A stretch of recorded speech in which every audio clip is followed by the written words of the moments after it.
അവർ എന്റെ കൈകളെയും കാലുകളെയും തുളച്ചു. എന്റെ അസ്ഥികളൊക്കെയും എനിക്ക് എണ്ണാം.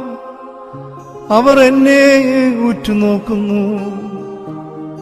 എന്റെ വസ്ത്രം അവർ പകുത്തെടുത്തു. എന്റെ അങ്കിക്കായി അവർ ചീട്ടിടുന്നു.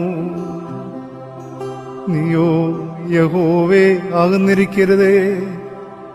എന്റെ തുണയായുള്ളോവേ, എന്നെ സഹായിപ്പാൻ വേഗം വരേണമേ. വാളിങ്കൽ നിന്ന് എന്റെ പ്രാണനെയും നായുടെ കയ്യിൽ നിന്ന് എന്റെ ജീവനെയും വിടുവിക്കണമേ. സിംഹത്തിന്റെ വായിൽ നിന്ന് എന്നെ രക്ഷിക്കണമേ. കാട്ടുപോത്തുകളുടെ കൊമ്പുകൾക്കിടയിൽ നിന്ന് നീ എനിക്ക് ഉത്തരമരുളുന്നു. ഞാൻ നിന്റെ നാമത്തെ എന്റെ സഹോദരന്മാരോട്